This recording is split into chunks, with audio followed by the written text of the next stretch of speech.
Dios les bendiga, hermanos. Les habla su hermano y amigo José Plasencia del canal La Fe de la Iglesia.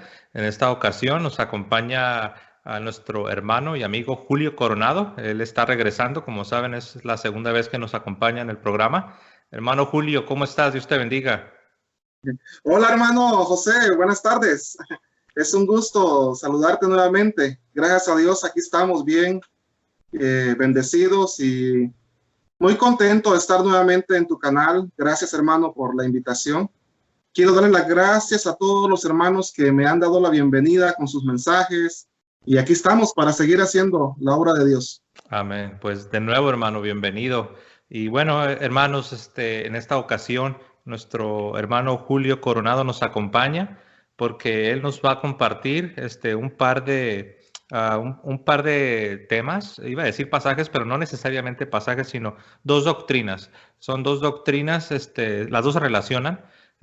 Tiene que ver, la mayoría de ustedes saben que en el mundo protestante tienen una creencia muy fuerte que es prácticamente el corazón del protestantismo, es el alma del protestantismo, es la creencia en solo la Biblia o la Biblia sola, dando a entender de que no hay necesidad de la autoridad de la iglesia, del magisterio, y también es un rechazo de la tradición apostólica. Ellos rechazan la tradición apostólica, rechazan la autoridad de la iglesia y dicen que solo la Biblia. Bueno, el hermano Julio nos va a compartir cuál fue su experiencia, primeramente como protestante, qué fue lo que le enseñaron, cómo él veía las cosas cuando él creía de esta manera, que solo la Biblia y solo la Biblia. Y también nos va a compartir acerca de la iglesia.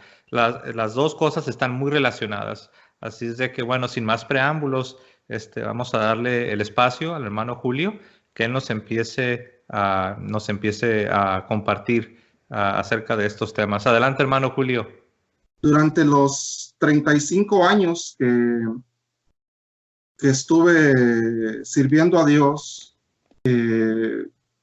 profesando mi fe, especialmente en el mundo pentecostal, que es del cual yo salí. El mundo pentecostal conservador, también eso lo vuelvo a aclarar porque no vengo del mundo pentecostal donde se arman aquellos relajos de la gente que se pone a hacer un disparate. Se caen al suelo y bailan. Se ponen a girar la cabeza como que son ventiladores. No, ese tipo de emocionalismo. Y cosas y brincos altos y gritos. Yo de ahí desde ese mundo no vengo. Vengo del mundo pentecostal conservador. Okay. Entonces, desde niño, gracias a mi madre principalmente, y gracias a mi familia y a las amistades muy cercanas con las cuales crecí rodeado, que muchos eran pastores, evangelistas, a mí me fue sembrado el amor por las Sagradas Escrituras. Desde que era un niño más o menos de 7 u 8 añitos, recuerdo que a mi mamá le regalaron y ella me regaló a mí un Nuevo Testamento pequeñito de bolsillo de color azul, que era de los Gedeones. No sé si los hermanos alguna vez han visto esos Nuevos Testamentos. Son muy comunes, ¿verdad? Ajá, color azul. Los regalan en hospitales, en librerías, algunas librerías entras y los tienen ahí, dice tomen uno gratis, y son de color azul, ¿no? Por lo general. Correcto, hermano, correcto. Entonces, siendo yo un niño, me enseñaron y me sembraron el amor por las Sagradas Escrituras a través de ese Nuevo Testamento que mi madre me regaló. Me recuerdo que hacíamos diferentes actividades en la iglesia en la que estábamos asistiendo y hacíamos diferentes actividades los domingos de aprendernos textos de memoria y los niños pasábamos a recitar 1, 2 o 3 textos de memoria que nos aprendíamos durante la semana. Pero parte de todo ese aprendizaje de mi niñez fue influenciado también por algo que siempre escuché todo el tiempo en mi iglesia protestante. Estuvimos en varias, por no sé si puedo decir mis iglesias o mi iglesia, pero en prácticamente en todas las que asistíamos, siempre escuchaba algo y era él. Nosotros los cristianos vivimos nuestra fe solamente con la Biblia. Solo la Biblia. La Biblia es la única autoridad, la única fuente de inspiración divina para regir nuestra vida moral, para regir nuestra fe, para regir nuestra conducta. Nosotros somos cristianos 100% bíblicos, y con nosotros, si alguien quiere hablar de Cristo, que sea con la Biblia. Si no es con la Biblia, nada. Entonces, yo crecí escuchando esas declaraciones continuamente. Solo la Biblia. Vamos a hablar de Cristo, ok, trae la Biblia. Pero no podemos hablar sin la Biblia, no. De Cristo hablamos con la Biblia.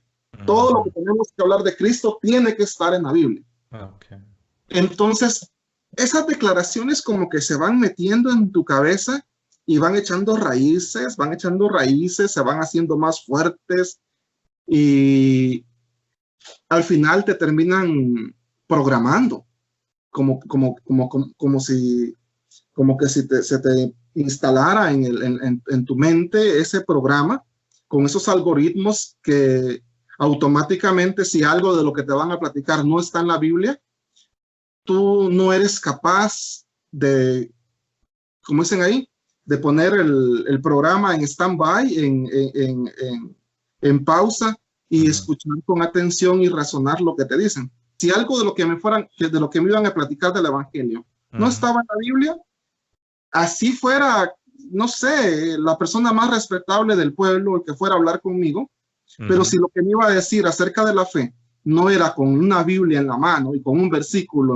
enfrente, así fueran unas palabras llenas de sabiduría, yo no las escuchaba. Las escuchaba, pero me entraban por un oído y me salían por el otro. O sea, las oía, pero no las escuchaba con atención. Hermano Julio, sería justo decir que esa es la razón por la que si alguien por ejemplo ahora, ¿no? Que uno intenta hablar con algunos hermanos separados, pentecostales o de alguna otra denominación, y uno les quiere hablar de historia y les quiere hablar, ahorita tú mencionabas el uso de la razón, usar la lógica.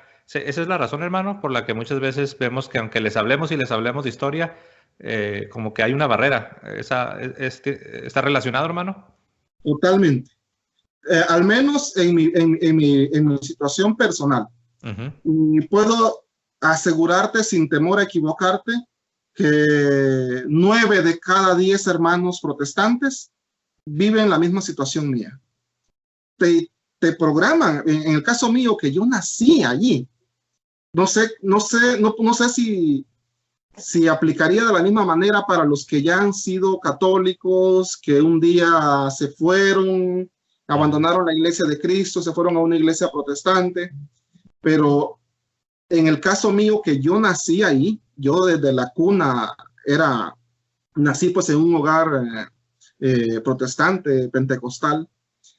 Entonces la labor, el trabajo de los pastores, de los evangelistas, de los maestros de escuela dominical, el trabajo que ellos hicieron conmigo de meter y de como dicen ahí, de fundirme dentro de la cabeza esa idea de solo la Biblia, si no está en la Biblia no pones atención, si no está en la Biblia no es nada importante, si no está en la Biblia no lo escuches, si no está en la Biblia no tiene ninguna validez.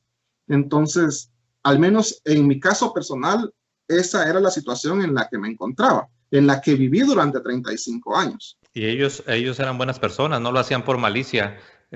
Tus maestros, tus pastores, ellos creían estar en la verdad, ¿correcto? Correcto. Y yo sé que no lo hacen por mala fe, pero muchas veces eso, en el caso mío, influyó mucho a que nunca estuviera abierto a escuchar ni siquiera una prédica de un sacerdote. Tengo el cable, toda la vida he tenido cable en mi casa. Hay un canal católico que se llama EWTN. Ahí salen prédicas de diferentes sacerdotes. Si tú me hubieras conocido a mí hace 4 años, así el sacerdote que estuviera hablando un tema lleno del Espíritu Santo en la predicación, en la televisión. Yo en cuanto le veía el cuellito del clergyman acá, que lo distingue como sacerdotes, en cuanto veía que era un sacerdote cambiaba de canal y no me importaba lo que estuviera diciendo. Wow. ¿Por qué? Porque es todo lo que te meten en la cabeza, pues. Sí. Todo lo que te meten en la cabeza te termina provocando ese tipo de reacciones, ese tipo de actitudes, de estar todo el tiempo como en mi tierra dicen, vives todo el tiempo como gato panza arriba, así. A la defensiva. Con las garras, con las uñas así. No sé si en México ocupan ese... Sí, hay dichos muy similares, ¿no? Se dice, estás muy a la defensiva, estás siempre en guardia, estás listo para disparar. Hermano, permite que te pregunte, ¿había algún pasaje clásico, algún pasaje de la Biblia que era el que se usaba para tratar de respaldar esta idea de que solo la Biblia? No sé si tendrás por ahí algún pasaje que más, hablando de este tema, ¿no? Porque estoy seguro que este programa lo van a escuchar o lo van a ver algunas personas que no son católicos. Y hasta ahorita no hemos usado un pasaje. Y como tú dijiste, hay quienes si no usas la Biblia te descartan, te hacen a un lado y dicen que no eres bíblico, que no tienes sana doctrina. No sé si ustedes usaban algún pasaje de la Biblia que se utilizaba para defender esta idea de que solo la Biblia. Correcto, hermano. Por supuesto que sí. El pasaje que desde niño, tanto en los cultos de entre semana, en las prédicas regulares, como en las escuelas dominicales a las que asistíamos, siempre hay un pasaje de la Biblia que yo lo llamo, es el pasaje bíblico por excelencia del mundo protestante. Segunda de Timoteo, capítulo 3, versículo 16. ¿Lo puedo leer? La escritura es inspirada por Dios, útil para enseñar, para redarguir, para corregir, para instruir en toda justicia. Me parece que termina el... Sí, lo dijiste, te lo sabes de memoria, de hecho, ¿no? Prácticamente. Ese pasaje de la Biblia te lo meten así. Pin, pin, pin, pin, pin, y pin, hasta con martillo al final, para que quede bien amarrado adentro. Y déjame decirte, hermano, que suena muy bonito, se escucha muy bonito. Toda la escritura es inspirada por Dios. Ay, suena muy bonito, suena muy romántico, suena muy espiritual. Suena como algo lleno del Espíritu Santo, algo con mucha inspiración, lo que tú dices. Pero no se trata de cómo suene. No se trata de que si suena bonito, de que si suena espiritual, de que si suena romántico, de que si suena muy bien para mí como cristiano, sino que se trata realmente de lo que en verdad está diciendo la palabra de Dios en ese capítulo y versículo. En el caso mío, vivía aferrado a todo eso, a ese versículo. ¿Por qué yo no escuchaba a nadie que no me hablara del evangelio con la Biblia? Porque toda la escritura es inspirada por Dios, útil para redarguir, para instruir, para enseñar en justicia. Entonces, nunca me puse a meditar realmente qué era lo que estaba diciendo el apóstol Pablo en ese pasaje de la escritura. Cuando empecé a analizar detenidamente ese pasaje que te dije de segunda de Timoteo capítulo 3 versículo 16, llegué a la conclusión que estamos hablando ahorita. En verdad, no dice que toda la escritura es inspirada por Dios, pero no dice que solamente la escritura, porque para no ir tan lejos, ir directamente a la fuente, nuestro Señor Jesucristo, todas sus enseñanzas, Él no las transmitió por carta. Ninguno de sus sermones, ninguna de sus enseñanzas, nuestro Señor Jesucristo le dijo a los apóstoles, hey Pedro, Juan, tráigame un rollo de papiros, hey Santiago, alcánzame la copa de tinta, Andrés, tráeme un par de plumas y voy a escribir lo que quiero que ustedes enseñen, voy a escribir lo que ustedes aprendan. No, nuestro Señor Jesucristo, nuestro Señor y Salvador, transmitió todas sus enseñanzas de viva voz. Él no escribió nunca nada. Y es más, ni siquiera le pidió a los discípulos que escribieran. Nunca dijo, hey, tú Bartolomé y tú Felipe van a ser los secretarios, van a tomar nota de lo que yo estoy diciendo. De ninguna manera. Entonces ahí podemos ver que desde la fuente de nuestra salvación, que es nuestro Señor Jesucristo, antes que la Biblia, que tenemos tú y yo hoy en día, la salvación llegó a nosotros de viva voz, de forma oral, no de forma escrita. Y de ahí viene la tradición apostólica.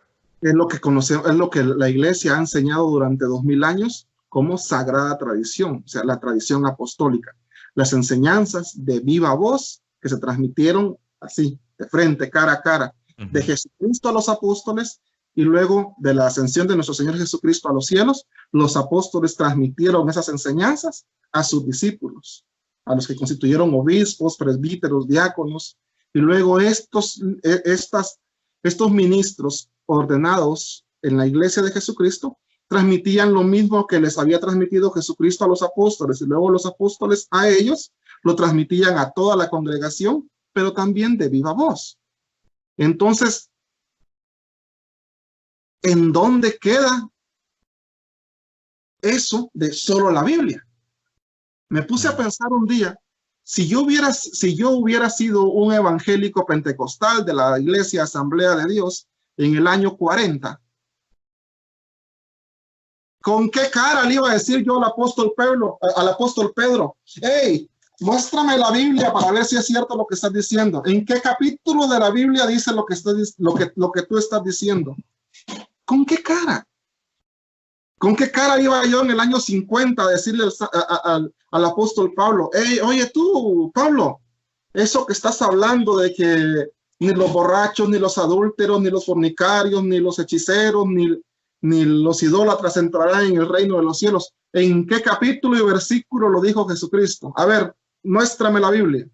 O en el Antiguo Testamento, ¿no? Por ejemplo, porque alguien puede responder, no, alguien puede decir, espérate, hermano Julio, es cierto que no tenían todavía el Nuevo Testamento, pero sí tenían el Antiguo Testamento. Pero aún si ese fuera el caso, en el Antiguo Testamento hay muchas cosas en el Nuevo Testamento que no podemos poner el dedo en el Antiguo Testamento y decir, mira, de aquí viene. No todo lo que tenemos en la nueva revelación, en el Nuevo Testamento, lo podemos encontrar de manera explícita en el Antiguo Testamento. O sea, el principio de sola escritura no funciona, como lo dijiste tú, si nos regresamos al primer siglo. ¿Cómo? No hay forma. Entonces, todo eso también, como te dije anteriormente, un día, por el amor que a mí me sembraron en mi corazón hacia mi Señor Jesucristo, un día yo decidí, durante esos 2 años y medio, un día yo decidí, hermano, sacarme la camiseta de evangélico pentecostal, quitarme la bufanda, quitarme todo el uniforme de la milicia evangélica protestante que había vestido durante 35 años, y de una manera también ya, de una manera imparcial, sin tomar preferencia hacia un lado o hacia el otro, sino que tratando también de usar un poquito el sentido común, tratando de, como dicen allá en mi tierra, en Guatemala, usar un poco el coco, ¿no? Empecé a hacerme preguntas que durante 35 años nunca me las había hecho, porque nunca yo en mi vida me había puesto a pensar en eso. Si yo en lugar de vivir en el siglo XXI, viviera ahorita en el siglo I, alrededor del año 40, alrededor del año 50, y enfrente de mí un día se presentaran los santos apóstoles a predicar el evangelio de Jesucristo, ¿de qué manera yo le iba a preguntar a San Juan? Oye tú, Juan, ¿en qué parte de la Biblia dice eso que tú estás enseñando? Si ni uno solo de los evangelios había sido escrito en ese tiempo. Ni uno solo. Nada, absolutamente nada de lo que hoy conocemos como Nuevo Testamento había sido escrito. El primer evangelio, según tengo entendido, el evangelio que es el que conocemos como el evangelio de San Marcos, fue escrito alrededor del año 55. Estamos hablando de 25 años prácticamente después de que Cristo ascendió a los cielos. Pero todos esos cristianos de la iglesia primitiva que conocieron el evangelio de Jesucristo y que se convirtieron en cristianos, ¿cómo hicieron para estar en la verdad? ¿Cómo hicieron para estar en la fe correcta si no tenían ni un solo evangelio escrito? No tenían ni un solo capítulo, ni un solo versículo de la Biblia que tenemos tú y yo hoy en día, lo que es la parte del Nuevo Testamento, para ellos consultarlo, para ellos leerlo, para ellos ver si estaba escrito ahí y poderlo creer. Ellos se convirtieron, ellos sirvieron a nuestro Señor Jesucristo, ellos dieron su vida por el evangelio sin haber tenido nunca una Biblia en las manos. Nunca. Es la tradición, ¿no? La tradición, eso es lo que la iglesia ha llamado siempre la sagrada tradición apostólica. Y durante ese tiempo te comparto algo. Estuve dialogando con un pastor que es amigo de la familia, muy cercano.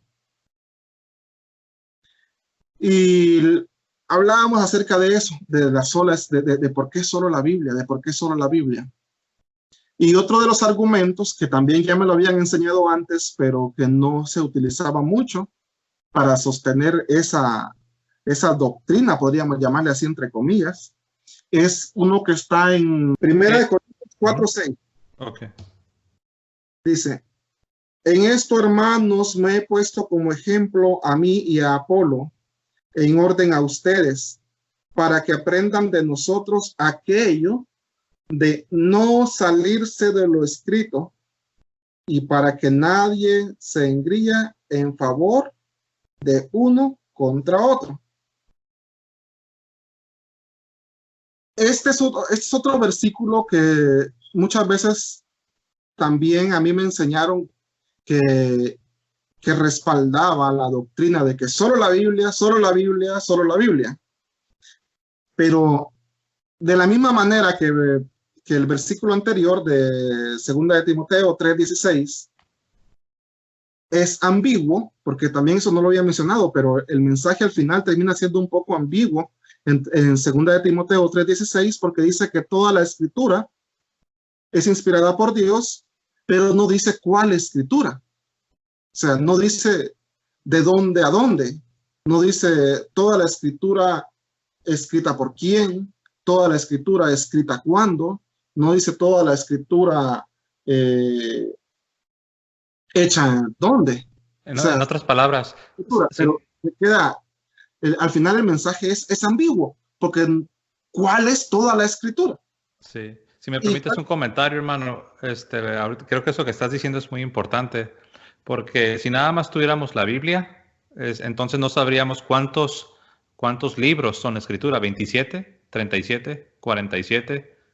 No, pero gracias a Dios que tenemos una iglesia, que esta iglesia nos da directrices, nos da direcciones y nos dice que son 73 libros los que componen la Sagrada Escritura, que es inspirada por Dios y que sí es cierto, es apta para corregir, para instruir, a fin de que el hombre de Dios sea perfecto. Pero gracias a que tenemos una iglesia y que esta iglesia nos ha señalado de dónde a dónde. Pero lo que estás diciendo es muy importante porque ahí nada más dice escritura, pero lo deja volando en el aire. ¿Cuál escritura?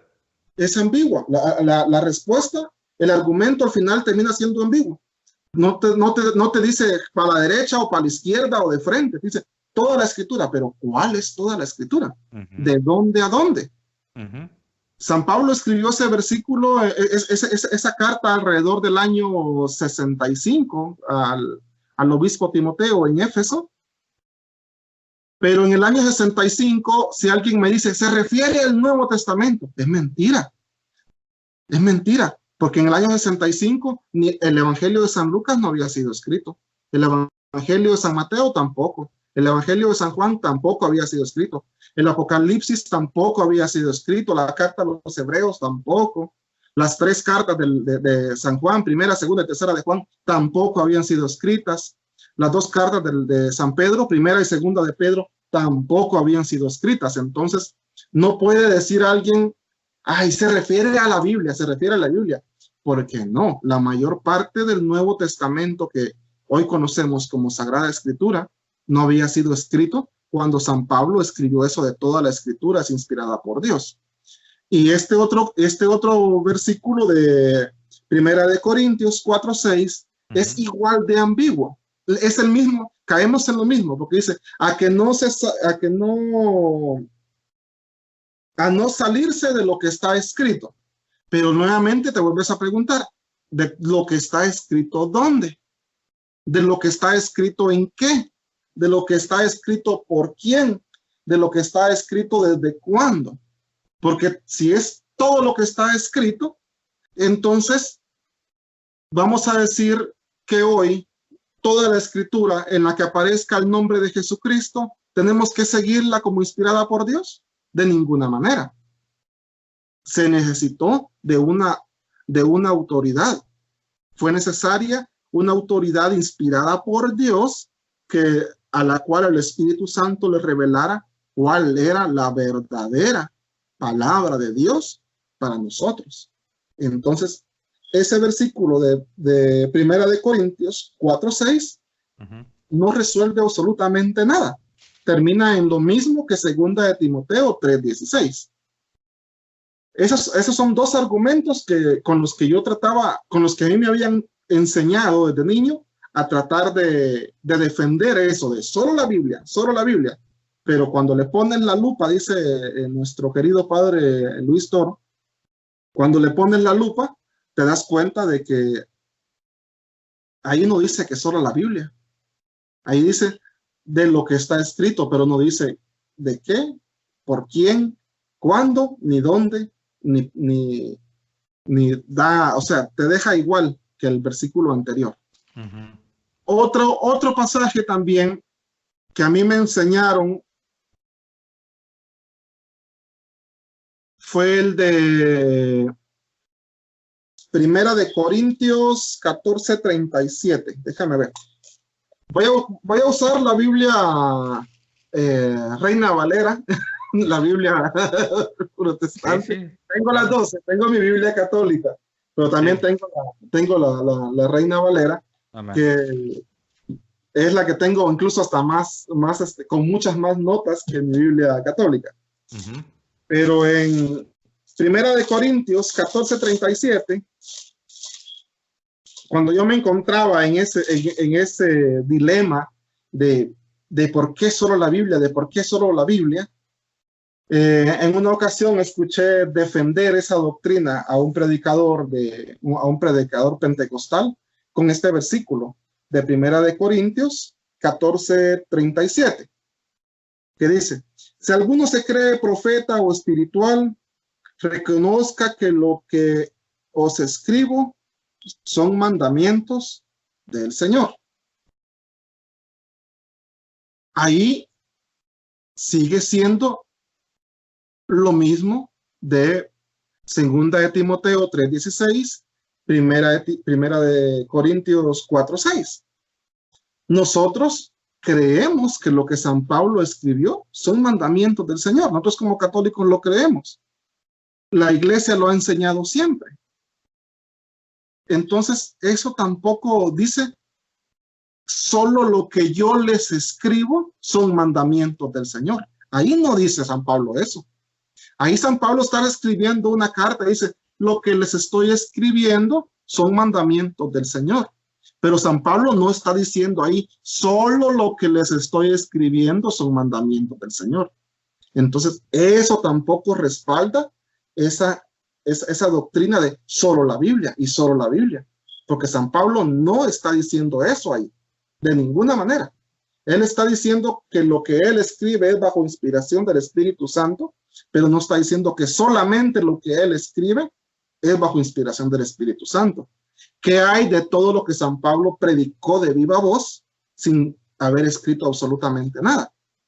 ¿Acaso no San Pablo estaba lleno del Espíritu Santo cuando predicaba de viva voz y enseñaba a las iglesias?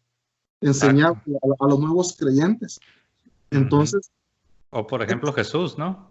Lo mismo que Jesús. Esos son los mismos, esos son los argumentos con los que a mí, en esos 35 años en el mundo pentecostal, en el mundo evangélico, eran los argumentos que me daban para tratar de defender esa doctrina, esa enseñanza, solo la Biblia. Pero cuando le ponen la lupa bien a lo que dice la palabra de Dios, ahí no está diciendo de ninguna manera que es solo la Biblia. Eso ya es un invento, eso ya es algo que le están poniendo de más los pastores, los evangelistas protestantes. Sí, de hecho, ahorita que te mencionaba de Jesús, me viene a la mente el versículo en Juan capítulo 21, en el verso 25, si me permites lo puedo leer de manera rápida. Hermano, ¿cómo Dice, no? dice, hay también otras muchas cosas que hizo Jesús, las cuales, si se escribieran una por una, pienso que ni aún en el mundo cabrían los libros que se habrían de escribir. ¡Wow! O sea, sabemos que Juan está usando una hipérbole, está usando una exageración para darnos a entender la cantidad enorme de enseñanza que nuestro Señor Jesucristo habló, predicó, enseñó de manera pública, de manera privada, 3 años, como se dice en inglés, a full time, a tiempo completo, estar con ellos, enseñándoles, instruyéndoles. Aprendían no solamente de los sermones, sino de lo que veían de Jesús, de las pláticas personales, de las charlas que tenían, todo lo que estaban aprendiendo. Y aquí dice, si les escribiéramos todo, dice, ni en el mundo cabrían. Ahora, tú hiciste un comentario importante antes para que no pierdas el hilo de tu idea, hermano, antes de darte el espacio, pero tú dijiste algo. Entonces, ¿qué? Lo que dijo San Pablo, las enseñanzas de Pablo y todo lo que Pablo decía y hablaba, y no nomás Pablo, ¿no? Todos los apóstoles. Entonces, todo eso que no alcanzó a formar parte del Nuevo Testamento, de lo que ahora llamamos el Nuevo Testamento. Entonces, ¿qué? ¿Eso no era palabra de Dios? ¿Eso no era inspirado? Cuando eso fue lo que tú dijiste, eso fue lo que sostuvo a la iglesia. Todo eso que no está aquí en el Nuevo Testamento y que predicaba Jesús y que predicaban los apóstoles, a pesar de que no lo tenemos capturado en las páginas del Nuevo Testamento, sí es palabra de Dios y sí fue inspirado, y eso era lo que alimentaba y sustentaba y nutría la vida de la iglesia por décadas. Entonces, ahí es donde está la sagrada tradición que impregna. Algunos preguntan, ¿pero qué es sagrada tradición? ¿Tienen ustedes una lista? Es que el protestante todo lo piensa en términos de libros. Ellos cuando les hablan de sagrada tradición, te dicen, a ver, ¿dónde está el libro? ¿Dónde está la lista de sagradas tradiciones? No, es algo que está impregnado en las prácticas, en las costumbres, en el cómo hacer las cosas, en la vida de la iglesia. Y aquí está la prueba. Juan dice, Jesús hizo muchas cosas que si las escribiéramos una por una, ni en el mundo cabrían los libros que habrían de escribirse. Bueno, adelante, hermano. Te voy a compartir un último argumento. Evangelio de San Juan, capítulo 5, versículo 39. ¿Quieres que lo lea? Sí, si lo lees tú, hermano, y luego... Sí, claro, y tú lo explicas. San Juan 5, 39. Correcto. Y para aclarar, lo estoy leyendo de la Reina Valera del año 1960. Escudriñad las Escrituras, porque a vosotros os parece que en ellas tenéis la vida eterna, y ellas son las que dan testimonio de mí. Ahí estamos nuevamente, hermano. Suena muy bonito, suena muy inspirador, suena muy romántico, si puedo usar la palabra, no sé si será correcto usarla. Mientras cuando un pastor protestante desde arriba del púlpito con el micrófono que dice, están oyendo que Jesucristo dice, escudriñad las Escrituras porque ellas dan testimonio de mí. Hello, hermanos. La Santa Iglesia Católica, desde que nuestro Señor Jesucristo la fundó, también ha enseñado esa doctrina. Pero ahí en ningún momento Jesucristo dijo, escudriñan las Escrituras porque solo las Escrituras dan testimonio de mí. Ahí no dice eso. Ahí dice que las Escrituras dan testimonio de Él, pero no dice que únicamente las Escrituras, porque volvemos a lo mismo. Los apóstoles dieron testimonio de nuestro Señor Jesucristo sin haber escrito absolutamente nada durante prácticamente 25 años. Incluso algunos de los primeros apóstoles, como el apóstol Santiago, el mayor, el que fue asesinado en la entrada del templo de Jerusalén, él murió. ¿Y dónde está lo que el apóstol Santiago predicó acerca de Jesucristo? ¿Dónde está el testimonio que el apóstol Santiago le enseñó a todos los que él convirtió durante sus viajes misioneros? El apóstol Santiago, gracias a la sagrada tradición apostólica, o sea, a las enseñanzas de viva voz, sabemos que el apóstol Santiago evangelizó todo lo que es hoy el país de España, lo que es el norte de España.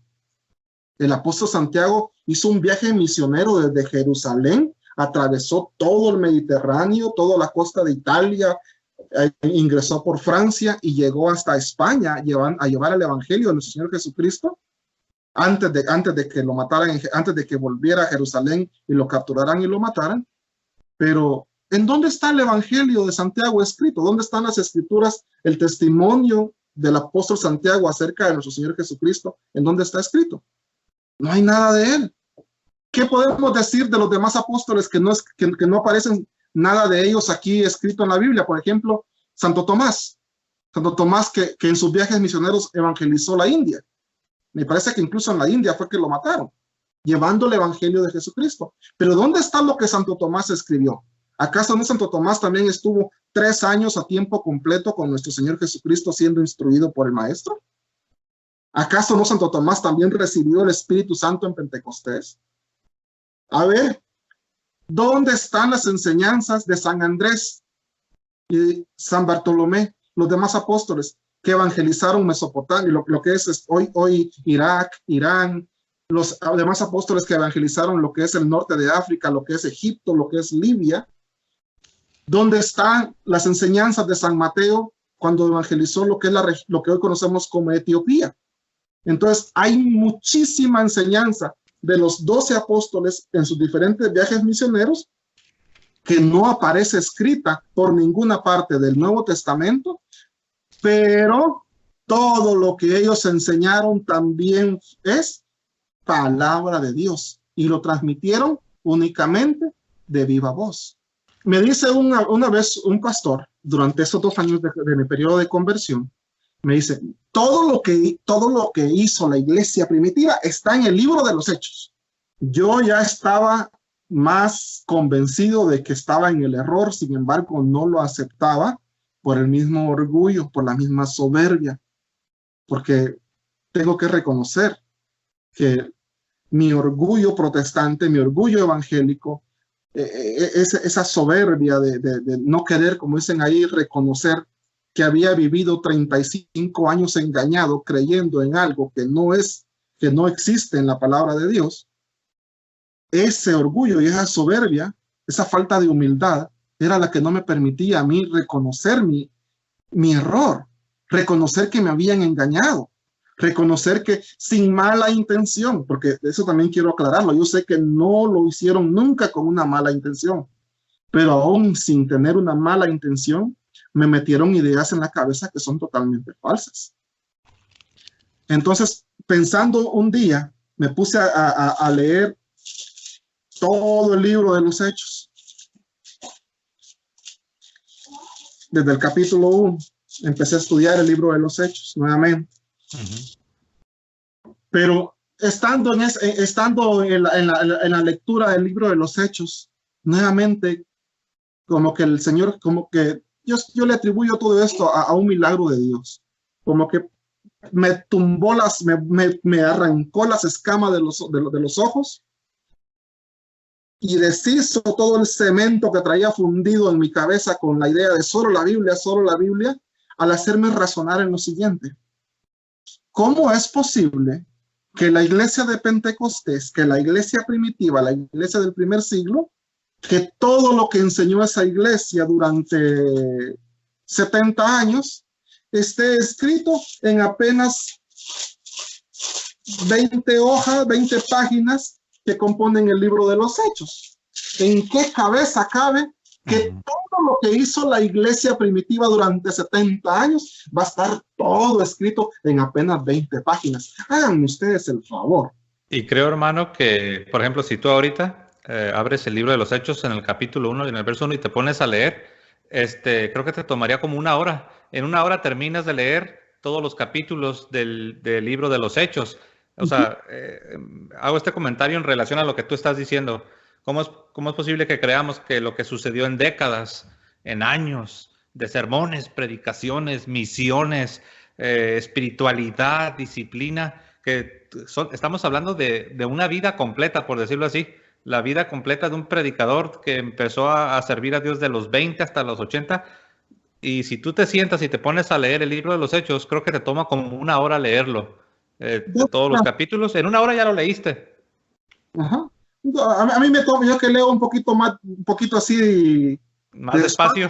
Me tomaría 2 horas. Ok, ponle 2 horas.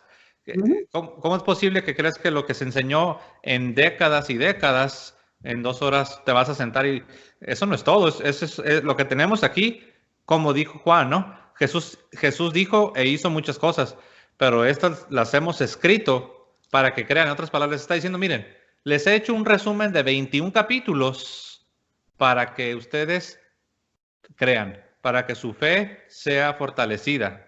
Pero él lo que está diciendo es un resumen. Y dicho sea de paso, algunos quieren hacer un resumen del Evangelio en un folletito, con las famosas 4 leyes, ¿no? Ajá. Y paso 1, paso 2, paso 3, paso 4. ¿Lo entiendes? Y la persona dice, no, sí lo entiendo.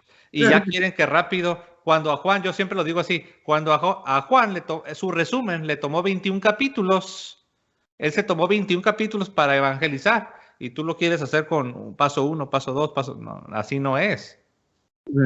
Es absurdo, hermano, es absurdo. Cuando Dios te da la posibilidad, te abre los ojos, te abre la mente, porque eso es un milagro de Dios.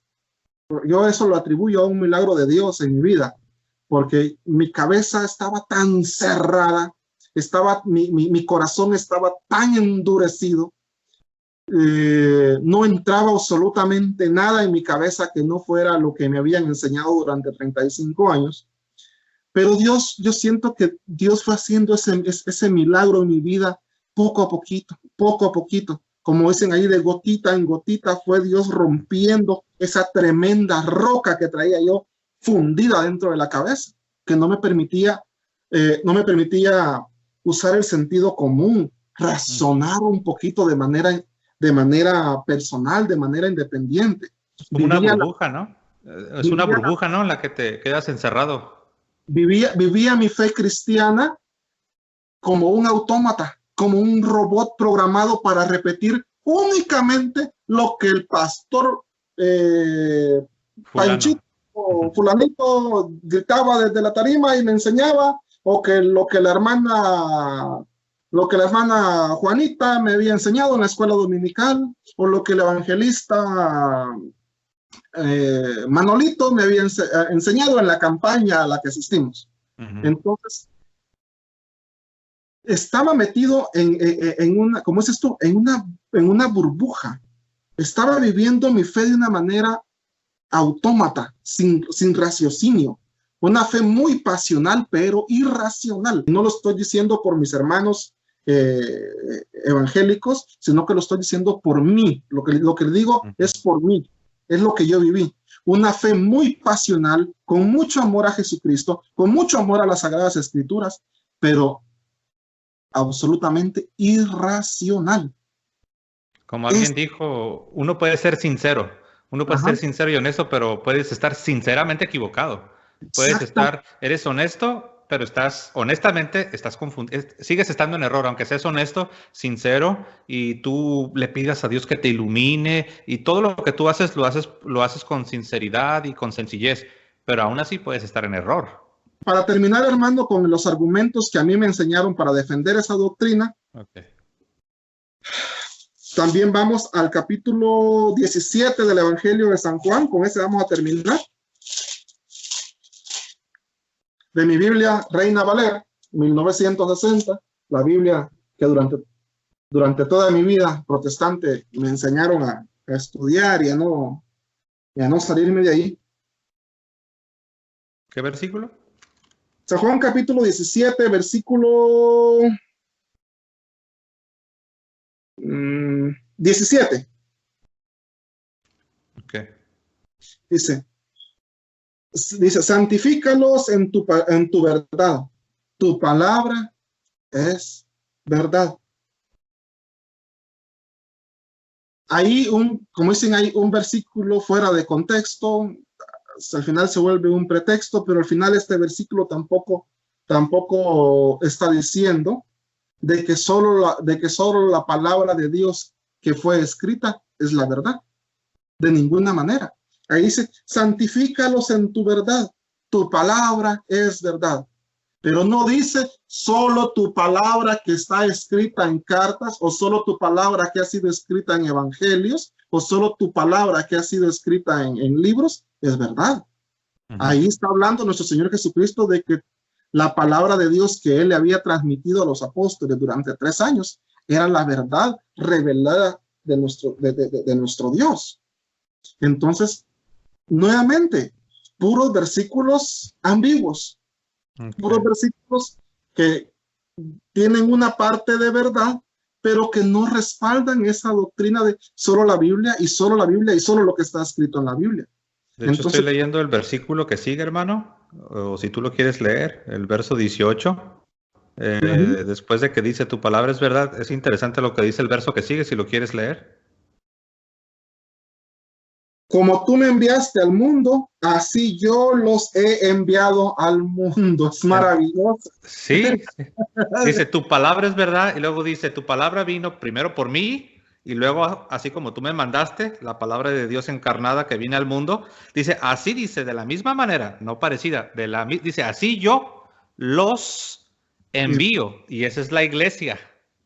Oral, nuevamente, oral, de viva voz, así como nuestro Señor Jesucristo vino, enviado por el Padre a predicar su evangelio de viva voz, así, de frente. Así la iglesia. Así Dios envió a la iglesia. Ahí está la confirmación que Dios nunca le dijo a la iglesia, vayan y escriban Biblias. Dios nunca llegó, Jesucristo nunca llegó y le dije, hey, Tomás, ahí te va. San Pedro, ahí toma la tuya. Juan, ahí está la tuya. A repartirle Biblias a los apóstoles. Nunca. Ni Jesucristo le dijo, vayan y escriban lo que yo estoy enseñando.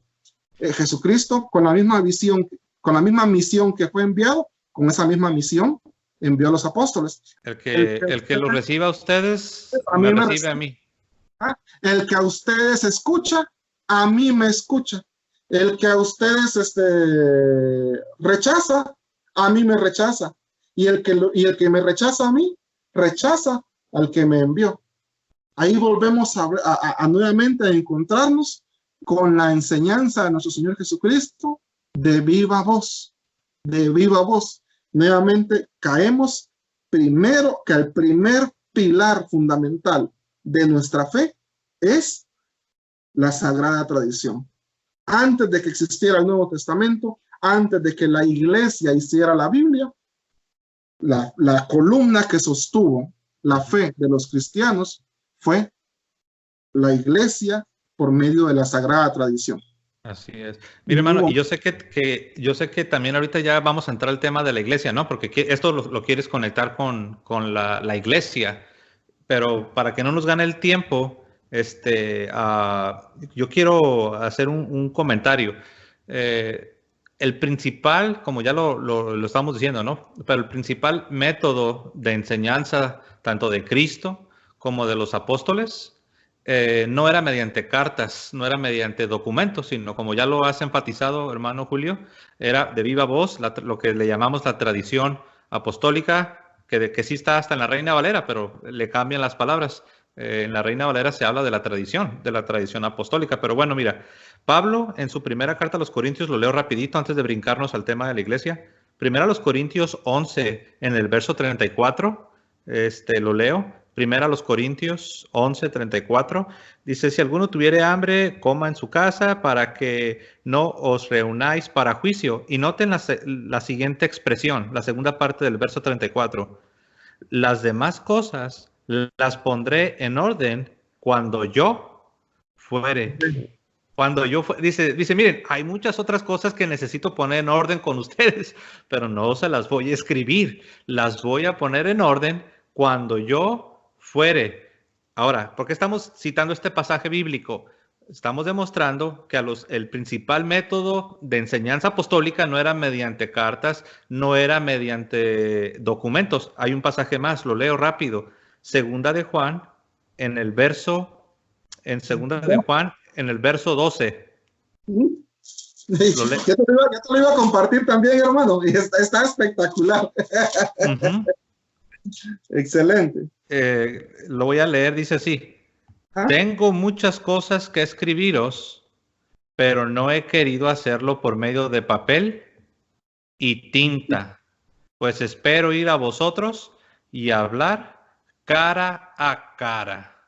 Dice, tengo muchas cosas, es interesante porque dice, tengo muchas cosas que escribirles, o sea, que decirles, pero he preferido no hacerlo de manera escrita, con papel y tinta, porque dice, porque espero ir con ustedes, con vosotros, y arreglar todos estos asuntos, enseñarles todo esto cara a cara. Eso fue en Segunda de Juan, en el verso 12, y también en Tercera de Juan. En tercera de Juan, en el verso 13. Si quieres leerlo tú, hermano, el verso 13 de Tercera de Juan. Aquí lo tengo, dice. De la Biblia Reina Valera, 1960. Yo tenía muchas cosas que escribirte, pero no quiero escribírtelas con tinta y pluma, porque espero verte en breve y hablaremos cara a cara. Ahí está nuevamente la enseñanza de viva voz, la sagrada tradición apostólica, que fue el pilar principal de la fe de la Iglesia de Jesucristo durante los primeros siglos. Exacto, y ahí me encantó que usaste esta frase, el pilar y el fundamento principal, para que lo conectes con el siguiente tema que nos quieres hablar, con la iglesia como fundamento. No sé si quieres ir a ese pasaje, está en Primera Timoteo, capítulo 3. 3, 14 y 15. Ok, perfecto, tú lo puedes leer si gustas. Sí, mi hermano. Ok, ya vimos que lo de la sola escritura no es una doctrina enseñada por Jesucristo, ni tampoco fue una doctrina enseñada por los apóstoles. Entonces, ¿cuál era la enseñanza que vino de Jesucristo? ¿Cuál era la verdadera enseñanza que vino de los apóstoles? Y ahí fue donde, créeme, que yo ya lo había leído. Cuando me topé con este versículo, en anteriores ocasiones yo ya lo había leído. Pero me pasó como cuando vas manejando y vas distraído, cambiando música en el radio, que están las señales que dicen ahí algo importante a la orilla de la carretera, pero como distraído viendo la música o cambiando de estación, pasa si no te fijaste en la señal que había en el camino. Así exactamente me pasó a mí en repetidas ocasiones. Yo pasé muchas veces por la carta del apóstol Pablo a Timoteo, por las dos, pero nunca había hecho, como dicen ahí, el alto y ver qué era lo que decía esta señal. Para indicarnos algo importante, pero siempre pasaba de largo. Y empieza en 1 Timoteo capítulo 3, versículo 14, le dice el apóstol Pablo al obispo Timoteo, esto te escribo, pero mira, aunque tengo la esperanza de ir pronto a verte, o sea, dando a entender, lo mero lo vamos a hablar en persona, pero por mientras te adelanto. Esto te escribo, aunque tengo la esperanza de ir pronto a verte, pero bueno, pero mira, para que citar, o sea, te escribo esto por si acaso algún contratiempo, por si acaso por si me muero, algo me pasa, para que si tardo, sepas cómo debes conducirte en la casa de Dios, que es la iglesia del Dios viviente. Oh, ¿qué es esa iglesia del Dios viviente de la que está hablando el apóstol Pablo? ¿Qué era esa iglesia para los cristianos de la iglesia primitiva? Para los cristianos que fueron llenos del Espíritu Santo en Pentecostés. ¿Qué era esa iglesia para la iglesia, para los cristianos del primer siglo? Aquí San Pablo nos dice qué era esa iglesia. Esa iglesia, dice la palabra de Dios, que es columna y baluarte de la verdad. No. ¿Qué no es la Biblia? La Biblia es la columna y baluarte de la verdad, ¿que no? La Biblia dice que es la iglesia. Oh, wow. O sea que la misma Biblia me dirige hacia la iglesia.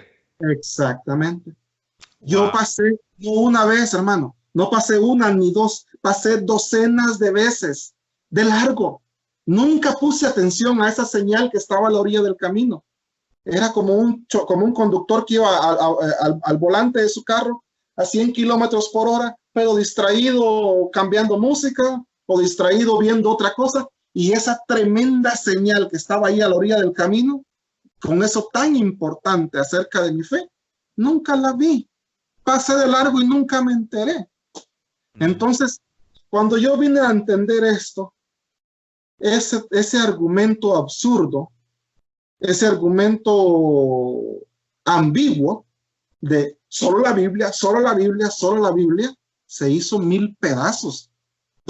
Cayó como cuando le ponen explosivos a un edificio y se viene hacia abajo. A ver, hermano, si yo te preguntara ahorita, a ver, hermano Julio, en tu tiempo de Pentecostés, en tus 35 años como pentecostal, para ti, ¿cuál era el fundamento de la verdad? La Biblia, la Biblia, la Biblia. Y si en ese tiempo yo te hubiera dicho, no, el fundamento de la verdad es la iglesia, ¿qué hubieras contestado? ¿Estás loco? Es la Biblia, la Biblia y la Biblia. No, te digo, yo, mira hasta qué nivel estaba yo sumergido. Yo no lo digo por los demás, lo digo por mí, pero sumergido en una tremenda ignorancia. Porque yo era como un evangélico pentecostal de las asambleas de Dios, de la iglesia de la sana doctrina, donde se predica la palabra de Dios pura y sin diluirse. Y yo, como buen evangélico de las asambleas de Dios,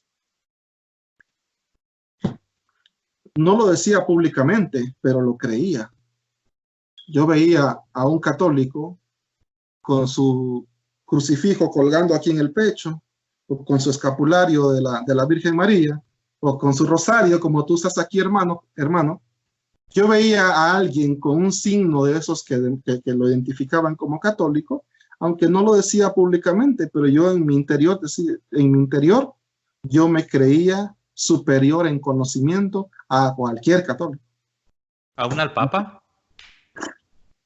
No sé si aún al Papa, pero era tan grande el nivel de soberbia que Satanás me había, porque eso no es obra de Dios. Eso no es obra del Espíritu Santo.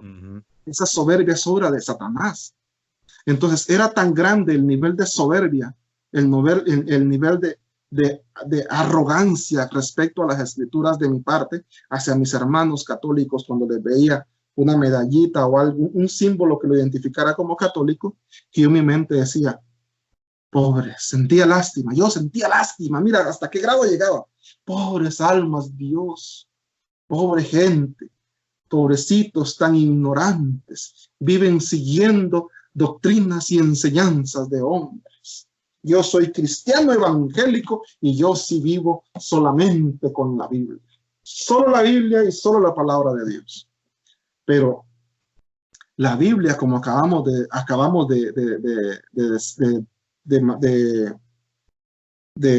compartir, de leer y de compartir hace unos minutos, la Biblia nos dice, hey, Julio Coronado, no seas tonto, el que está creyendo doctrinas y enseñanzas de hombres eres tú. Así fue como el mensaje llegó a mí. Tú has vivido 35 años creyéndote muy bíblico, creyendo que tus pobres hermanos católicos son unos ignorantes que siguen doctrinas de hombres. Hello, despierte, Mr. Coronado. ¡Hey! ¡Pam! Agua fría, levántese. El ignorante es usted, porque la Biblia dice que la columna y el fundamento de toda verdad es la iglesia. La Biblia se hace a un lado cuando buscamos la verdad del Evangelio, cuando buscamos la verdad de la palabra de Dios.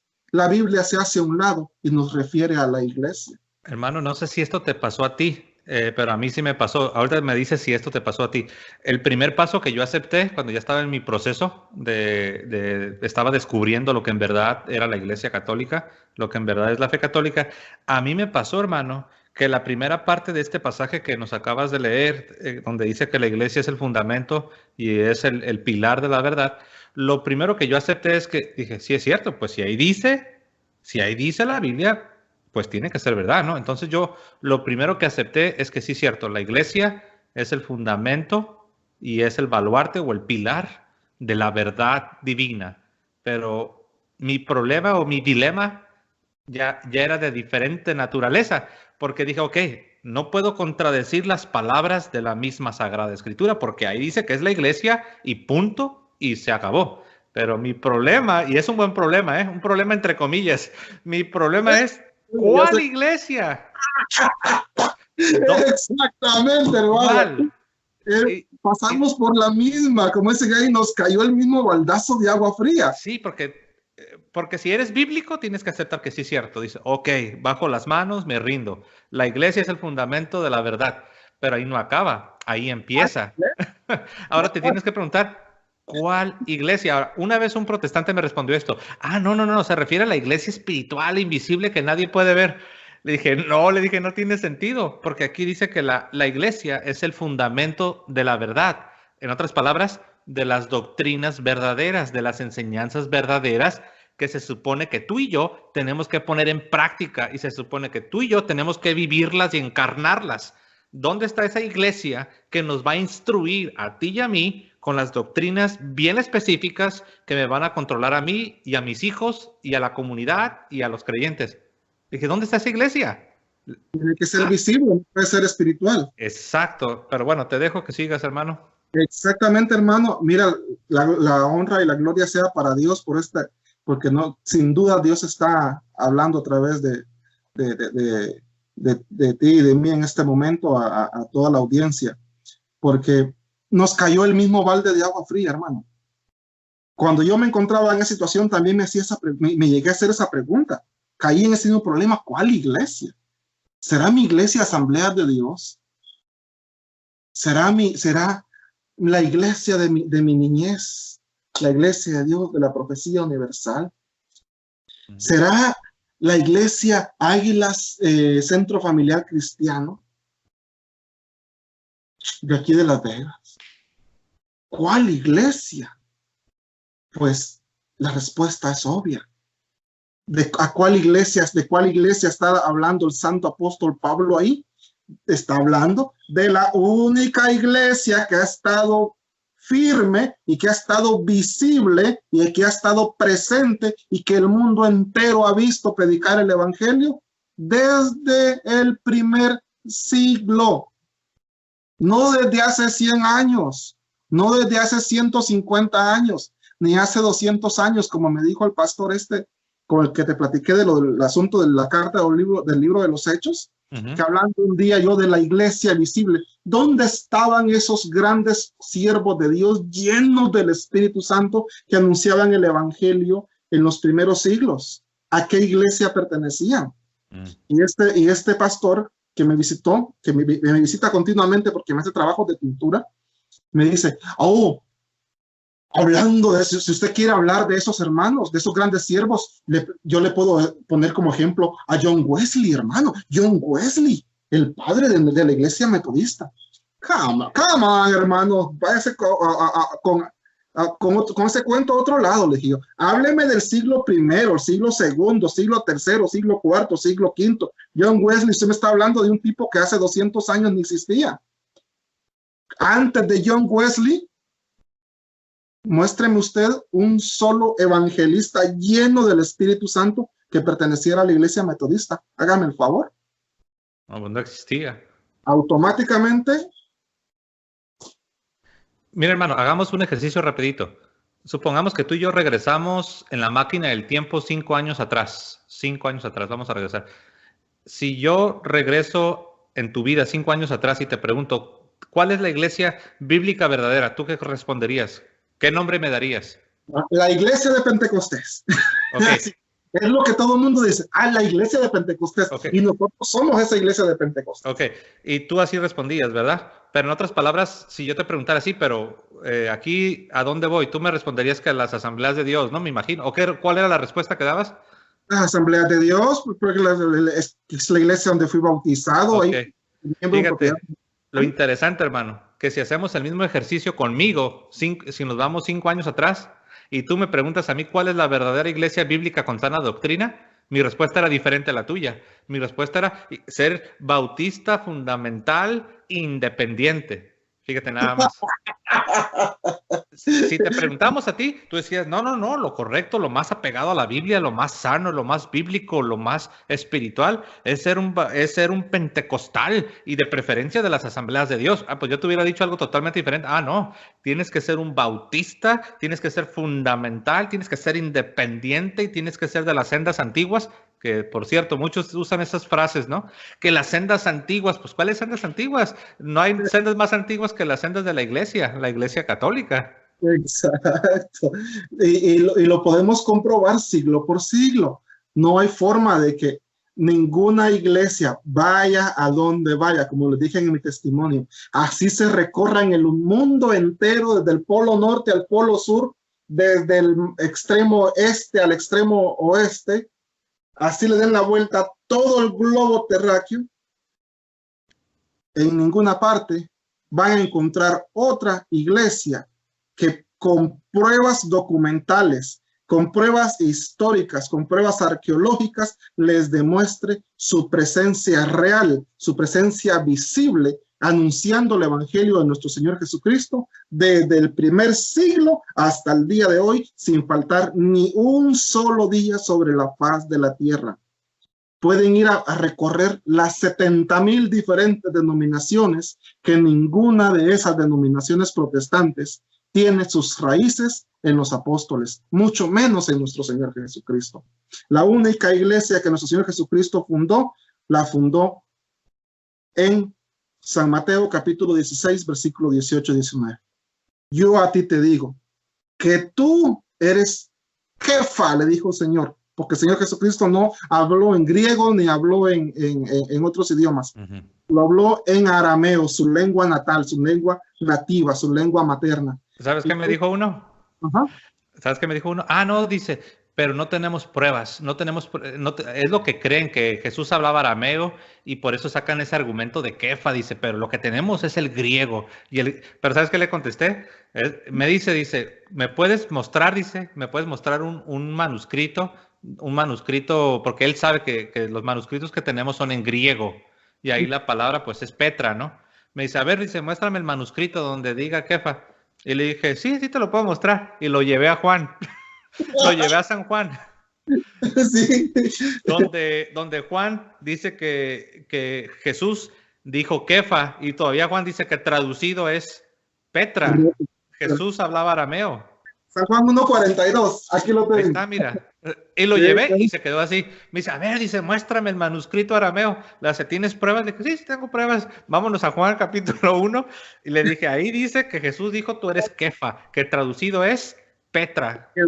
Roca, peña, lo como quiera llamarle. Así es. Entonces, nuestro Señor Jesucristo fundó una sola iglesia. Una. No fundó 70,000. No fundó 20,000. Fundó una sola iglesia y la fundó en el momento que le dijo, bienaventurado eres tú, Simón, hijo de Jonás, porque esto no te lo ha revelado carne ni sangre, sino mi Padre que está en los cielos. Y yo a la vez te digo a ti, no está hablando con él ni con nadie más, está hablando así. Yo a la vez te digo a ti que tú eres Kefa, tú eres roca, tú eres piedra, y sobre esta piedra edificaré una, no dos ni tres, edificaré mi iglesia. En ningún momento nuestro Señor Jesucristo dijo, edificaré mis 70,000 iglesias, edificaré mis 5 iglesias en la misma cuadra, predicando todo su mensaje diferente. En ningún momento dijo, edificaré mis 4 iglesias, una enfrente de la otra, y en unas bautizando de una manera y en las otras bautizando de otra manera. En unas creyendo en el arrebatamiento y en la otra de enfrente diciendo que lo que dice este otro es mentira. En unas creyendo que el bautismo es necesario para la salvación y en la que está al lado diciendo no, que no es necesario bautizarse, que para qué. Eso es obra de Dios, eso es obra del mismísimo Satanás. La palabra de Dios es clara y la palabra de Dios en la palabra de Dios no puede haber confusión. En la palabra de Dios no puede haber contradicción. Por eso está que la Santa Iglesia Católica y Apostólica, fundada por nuestro Señor Jesucristo en persona, sus doctrinas han permanecido siempre firmes durante 2000 años. En todo ese montón de iglesias evangélicas, pentecostales, adventistas, metodistas, sabatistas y cuentistas, porque muchos son iglesias puras cuentistas ya que agarran un poquito de uno y un poquito del otro y hacen un fiambre. En Guatemala hay un plato que le llaman fiambre, que es un revuelto de todo, de pollo con cerdo, con embutidos, con res, y hay las iglesias cuentistas a esas que han sido fundadas por una persona que un día dice que tuvo un sueño, que tuvo una visión, que sintió un llamado, que escuchó una voz, que vio una luz, que fue a orar a una montaña y que allá se le apareció un ángel, que fue a tal lugar y que ahí alguien le dijo una profecía y que por eso vino a fundar su iglesia. Y terminan agarrando un poquito de los testigos de Jehová, un poquito de los mormones, otro poquito de los pentecostales, otro poquito de los adventistas, otro poquito de los metodistas y hacen un fiambre para presentar su propio menú de doctrinas. Lo siento mucho, de verdad, lo siento mucho, hermanos separados, hermanos evangélicos, pero eso no es obra de Dios. Eso no es fruto del Espíritu Santo.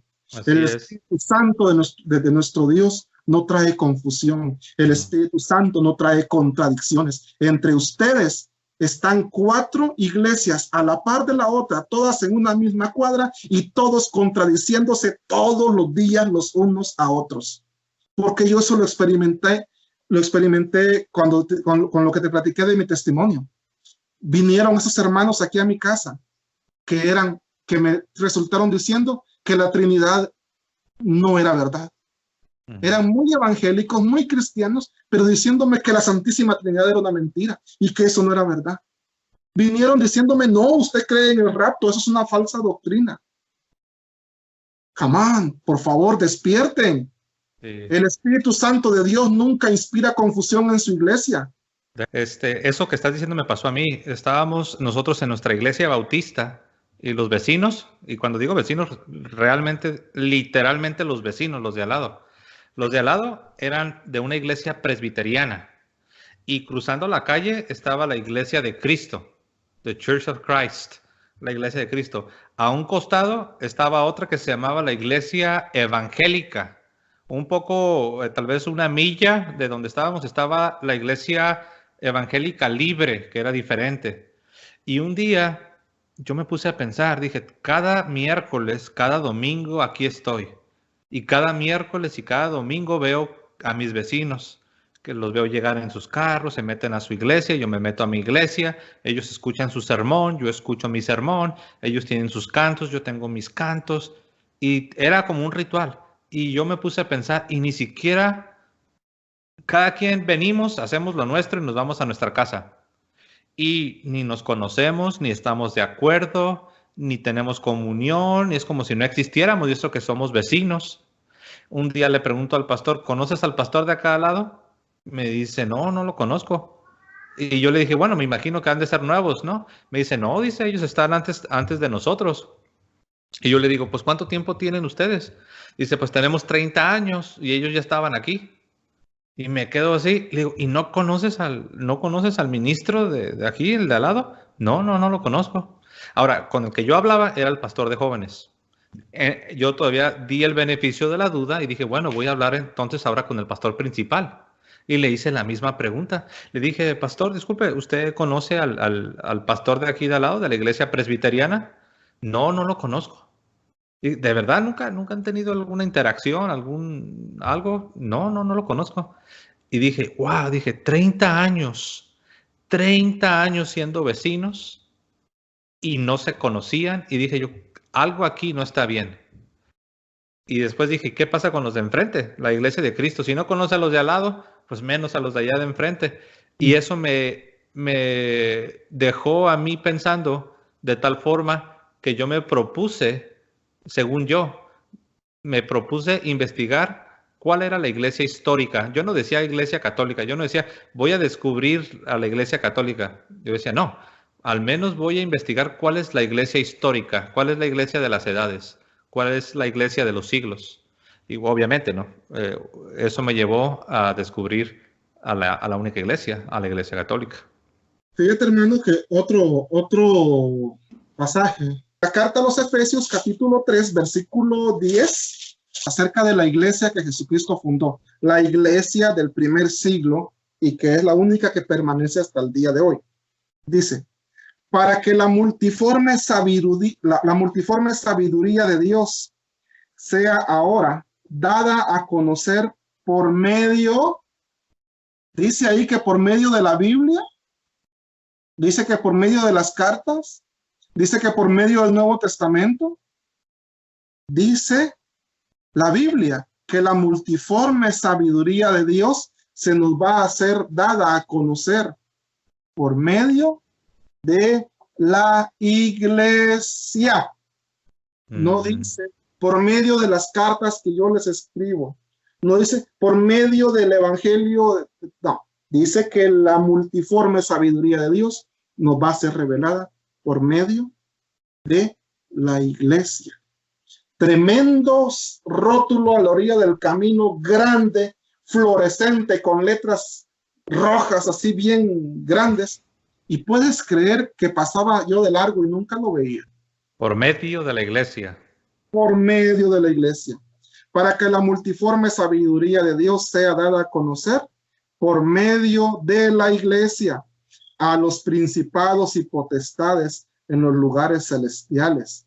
Mira, conforme al propósito eterno que hizo en Cristo Jesús, nuestro Señor. O sea que este misterio de la iglesia,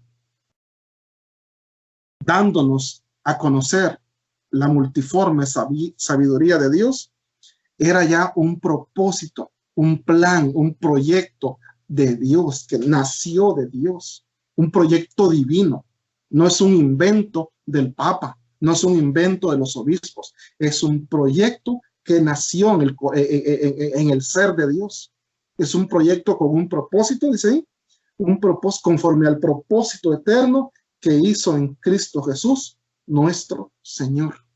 Entonces, cuando yo empecé a entender todo esto, cuando Dios abrió mis ojos, abrió mi mente, abrió mi corazón, principalmente mi mente y mi corazón, a entender esta palabra, fue como una, así, boom, como salir de la más profunda oscuridad y ver la luz, salir, como dicen ahí, de las más profundas tinieblas y salir a la luz del día, porque tantas veces había leído esta carta a los Efesios, igual que la carta las dos cartas del apóstol Pablo a Timoteo, pero había pasado de largo, hermano. No había puesto atención a ese tremendo rótulo a la orilla del camino.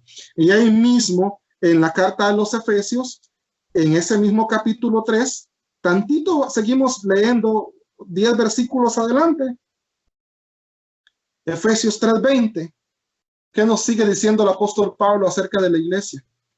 Y a aquel que es poderoso para hacer todas las cosas mucho más abundantemente de lo que pedimos o entendemos, según el poder que actúa en nosotros. Ojo, ¿qué es lo que viene ahí? ¿Qué es lo que dice? Que a él sea la gloria en la iglesia. A nuestro Señor, a nuestro Padre, a nuestro Dios eterno, se le da la gloria en la iglesia, en Cristo Jesús, por todas las edades, por los siglos de los siglos. Amén. Eso es palabra de Dios. Eso echa abajo la teoría de la gran apostasía, ¿no? Hay unos que sí aceptan de que sí es cierto, la iglesia era una sola iglesia al principio, pero después se corrompió y por eso ahora tenemos todos estos grupos en el mundo protestante. Eso no es verdad, ¿verdad? Por lo que tú acabas de leer en el verso 21, dice que Dios va a ser glorificado. ¿Qué dice ahí? ¿Por un tiempo o dice por los siglos de los siglos? Por los siglos de los siglos. Dice, a Él sea la gloria en la iglesia, en Cristo Jesús, por todas las edades, por los siglos de los siglos. O sea que esta iglesia, hermano, dime si te estoy entendiendo bien, esta iglesia tiene que estar en todas las edades, siglo I, siglo II, siglo III, siglo IV, siglo V, sexto, séptimo, octavo, noveno, décimo, décimo primero, décimo segundo. ¿Y cuál es esa iglesia, hermano? La Santa Iglesia Católica y Apostólica, la única fundada personalmente por nuestro Señor Jesucristo, esa iglesia a la que nuestro Señor Jesucristo amó tanto, tanto, que derramó hasta la última gota de su sangre en la cruz del Calvario para hacerse de esa iglesia. La compró a precio de sangre, dice la palabra. A pesar de que no es perfecta, ¿verdad? A pesar de que no es perfecta. Jesucristo no le dijo a la iglesia, yo voy a estar con ustedes todos los días hasta el fin del mundo, solamente si son santos, perfectos, castos y puros. Jesucristo no dijo eso. Jesucristo conoce la naturaleza humana, la naturaleza pecadora de nosotros, sus hijos. Sin embargo, a pesar de nuestra naturaleza pecadora, a pesar de nuestra naturaleza débil e inclinada al pecado, Jesucristo nos hizo esa promesa. Yo me voy, pero he aquí. Estoy con vosotros. He aquí, yo estaré con ustedes todos los días. Todos los días. ¿Qué significa todos los días? Que no va a existir un solo día en la historia de la humanidad, ni en el futuro, en el que nuestro Señor Jesucristo no esté con su iglesia.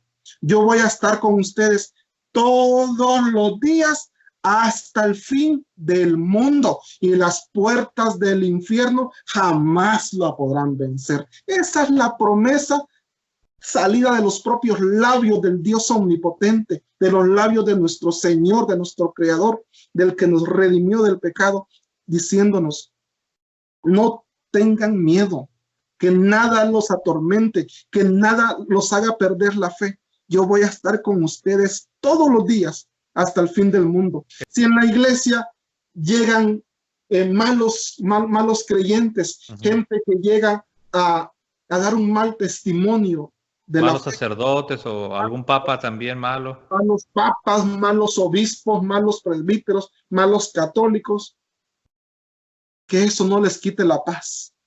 Hermano, eso era para mí un misterio. Cuando yo era protestante, yo por un lado, hermano, yo aseguraba y estaba 1000% seguro que el catolicismo, o sea, que la iglesia católica era falsa y que no era verdad. Pero ¿sabes qué? Para mí era un misterio. Yo decía, pero por otro lado, si la iglesia es tan mala y es tan falsa y la iglesia católica es la gran ramera, yo decía, ¿cómo es posible que a través de tantos siglos no se destruye? A pesar de los malos papas, a pesar de los escándalos. Cuando hubo escándalos, ¿te acuerdas? Allá por el año 2000, 2001, 2002. Me acuerdo que yo dije, no, hombre, ahora sí ya le llegó el fin a la iglesia católica. Y era un misterio. Yo decía, si es tan mala, ¿por qué siguen y siguen y siguen adelante a pesar de los malos católicos, a pesar de los malos miembros que ha habido?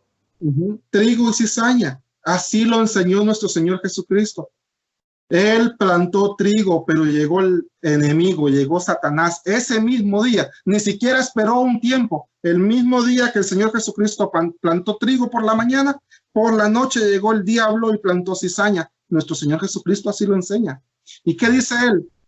Porque hay cizaña, la iglesia ya no es mía. Porque hay cizaña, la iglesia ya no sirve. Al contrario. La iglesia deja de ser mi iglesia, deja de ser mi esposa, deja de ser la niña de mis ojos. Porque hay cizaña, a esa iglesia yo la voy a repudiar. Porque hay cizaña, a esa iglesia yo la voy a destruir. No. Nuestro Señor Jesucristo dijo, así esté llena de cizaña, yo voy a estar con ustedes todos los días hasta el fin del mundo, y las puertas del infierno jamás la podrán vencer. Amén. Y así es la promesa que sostiene a esta iglesia. Está sostenida en la promesa que salió de la palabra del Dios Todopoderoso, que la sostiene así, con su mano fuerte, ahí la sostiene y nada ni nadie la podrá arrebatar de las manos del Todopoderoso Dios, que durante 20 siglos no la ha dejado, ni la ha abandonado, ni la abandonará ni un solo día. Eso, Dios me dio la oportunidad de entenderlo, de aceptarlo. Y Wow. alabo a mi Señor, porque me permitió salir de ese mundo de contradicciones, de ese mundo de Confusión. de confusión. Uno de los últimos, en mi testimonio no te lo platiqué, pero incluso una vez platiqué con un hermano pentecostal, o sea, evangélico, pentecostal igual que yo, pero incluso tuvimos cierta contradicción porque los dos creíamos en el rapto. Pero resulta que él en su iglesia creía que el rapto iba a ser después de los 7 años de la gran tribulación, mientras que a mí toda la vida me enseñaron que el rapto iba a ser antes de la gran tribulación. Y éramos pentecostales de la misma supuesta denominación los dos, pero el pastor de él estaba enseñando una cosa y el mío me había enseñado toda la vida otra cosa. Entonces, uno enseñaba una fe y el otro tenía otra fe. Y me viene a la mente con lo que ahorita que nos estás leyendo Efesios, hermano, no sé, tal vez lo tenías en mente, Efesios 4, donde, si me permites leerte este versículo, Efesios 4, el versículo 3, dice solícitos o procurando, solícitos en guardar la unidad del espíritu en el vínculo de la paz, un cuerpo y un espíritu, como fuisteis también llamados en una misma esperanza de vuestra vocación. Y noten el verso 5, un Señor, una fe, lo cual era lo contrario de lo que te estaba sucediendo, ¿no, hermano? Tú tenías una fe y él tenía otra fe. Y éramos de la misma denominación, éramos pentecostales protestantes, los dos. Protestantes de hueso colorado los dos, anticatólicos los dos, pero con una fe diferente, con una esperanza diferente, porque la esperanza de él era diferente a la mía.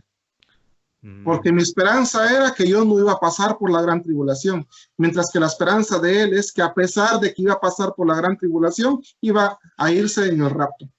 ¿Te das cuenta? Es una contradicción, una confusión, y eso no es obra de Dios, eso no es obra del Espíritu Santo, porque Dios ni el Espíritu Santo jamás va a revelar contradicciones, jamás el Espíritu Santo va a revelar confusión. Eso no es obra de Dios. Y fíjate, hermano, lo que dice ahí en el versículo 5, dice un Señor, una fe, un bautismo. Pero en el mundo protestante conozco de personas que han sido bautizadas 3, 4, 5 veces.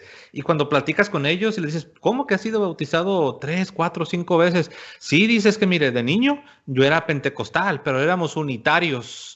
Y cuando llegué con los pentecostales trinitarios, ellos no me aceptaron mi bautismo. Pero después, conforme fui estudiando más la Biblia, conocí a los reformados.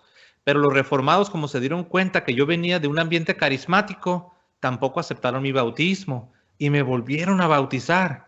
Y después, por último, ya fue cuando encontré la fe metodista y ahí eran bien estrictos, eran bien conservadores y ellos también dijeron que tendría que ser bautizado. No, total. Conozco literalmente, hermano, conozco personas que han sido bautizadas 3, 4 veces en diferentes grupos protestantes porque no se aceptan los unos el bautismo del otro, porque tienen doctrina diferente. De hecho, ese es el argumento. Si tú le preguntas a un pastor, pastor, ¿usted por qué rebautiza? ¿Por qué rebautiza a los que vienen de otras tradiciones protestantes? Él te va a responder eso. Es porque hay diferencias de doctrina, lo cual prueba que no se está cumpliendo el propósito que acabamos de leer, donde dice que debemos de guardar la unidad y donde dice un Señor, una fe, un bautismo. ¿Qué tienes que decir, hermano? Ahí está. No hay que darle, como dicen ahí, tantas vueltas. Allá, disculpa que ocupe dichos populares de mi país, pero diríamos, deja de buscarle 5 patas al gato. Ese sí lo usan en muchos lugares, no te preocupes. Deja de buscarle la 5ª pata al gato, nomás tiene 4. Entonces, eso es algo muy normal.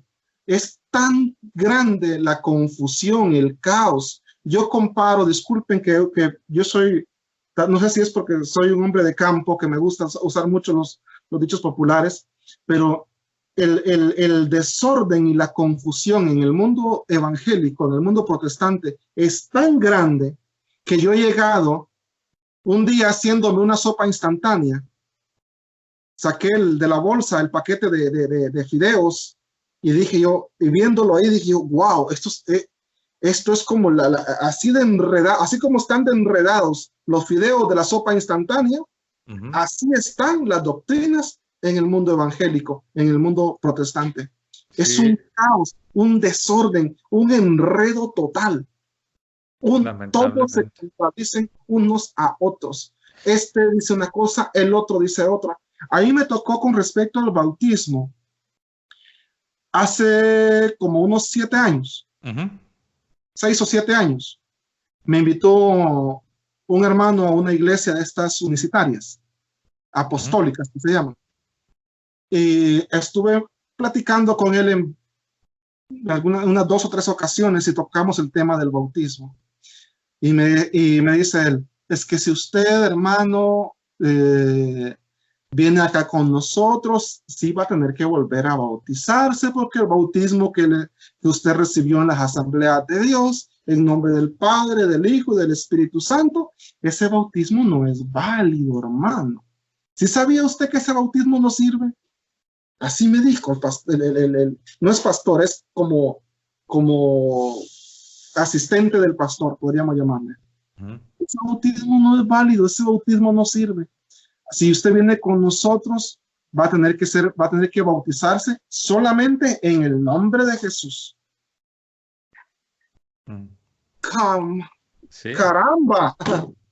Así es, hermano. Y fíjate, hermano, es interesante, porque en este mismo capítulo de la carta a los Efesios, el capítulo 4, se nos da la solución, que creo que esto viene a quedar muy bien ahorita que nos estás hablando de la iglesia, porque aquí nos habla del magisterio de la iglesia. En el mundo protestante, si tú empiezas a hablar de magisterio, se te van a quedar viendo como una vaca se le queda viendo una puerta, ¿no?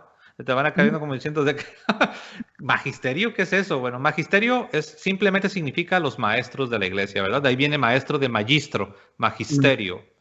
Y resulta que en esta iglesia de la que nos estás compartiendo, que los dos estamos, hasta nos hemos emocionado, ¿no? Cómo descubrimos que en verdad sí había una iglesia fundada por Cristo que ha permanecido a través de los siglos, a pesar de los errores de sus miembros. Esta iglesia tiene un magisterio, tiene maestros autorizados con autoridad que viene desde Cristo a los apóstoles y de ahí a sus sucesores. Son los que llamamos los obispos, que es una palabra bíblica, episcopos, del griego episcopos. Los obispos son los maestros, ellos gobiernan, enseñan, santifican, velan por el pueblo de Dios. Y aquí en Efesios 4, hermano, si quieres leer el verso 11, hermano, en adelante, o primero el 11 si lo quieres leer. Y él mismo constituyó a unos apóstoles, a otros profetas, a otros evangelistas, a otros pastores y maestros, a fin de perfeccionar a los santos para la obra del ministerio, para la edificación del cuerpo de Cristo. Está hablando que es para la edificación de la iglesia. Wow. ¿Quién lo hizo? Dice que él, ¿verdad? Dios mismo. Dice constituyó, ordenó, autorizó a ciertos maestros. Y ve lo que dice el verso 14, hermano. ¿Para qué? Para que ya no seamos niños fluctuantes, llevados por doquiera de todo viento de doctrina, por estratagema de hombres que para engañar emplean con astucia las artimañas del error. Wow, ¿y qué dice el siguiente verso? Sino que siguiendo la verdad en amor, crezcamos en todo, en aquel que es la cabeza. Esto es Cristo. Wow, ¿y el 16? De quien todo el cuerpo, bien concertado y unido entre sí, por todas las coyunturas que se ayudan mutuamente, según la actividad propia de cada miembro, recibe su crecimiento para ir edificándose en amor. Wow, o sea que si yo quiero estar bien unido a la cabeza, que es Cristo, si yo quiero estar bien unido a la cabeza, necesito ser parte de ¿qué? Del De la iglesia. cuerpo. Exacto. Necesito ser parte de la iglesia para estar conectado a la cabeza que es Cristo. Y esta iglesia fue instituida con un magisterio, con maestros autorizados que van a enseñar correctamente. Es que volvemos al punto. Tantos años yo viví, hermano, creyendo y señalando a mis hermanos cristianos católicos de ser unos ignorantes que vivían creyendo en doctrinas y enseñanzas de hombres, así decía yo. Pero en la realidad, el que estaba viviendo en doctrinas y falsas enseñanzas de hombres era yo. Pero estaba tan ciego, estaba tan cerrado de la mente que no lo había entendido ni lo había visto. Dios tenía un propósito, el cual yo no conocía, pero ahora yo lo conozco y me siento tan agradecido por Dios, también por haberme permitido pasar por todo eso.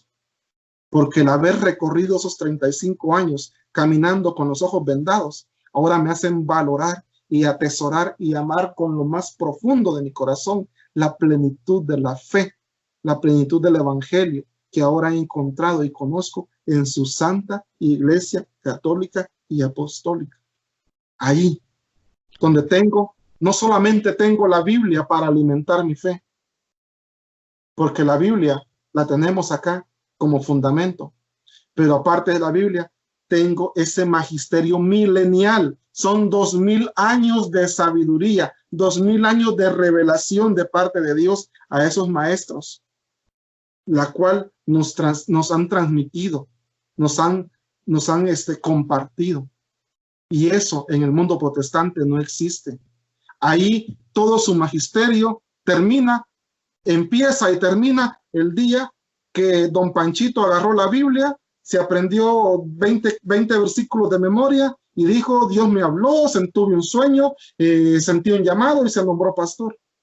Pero antes de don Panchito, ¿dónde están los maestros? No hay nadie. Todo empieza y termina con don Panchito.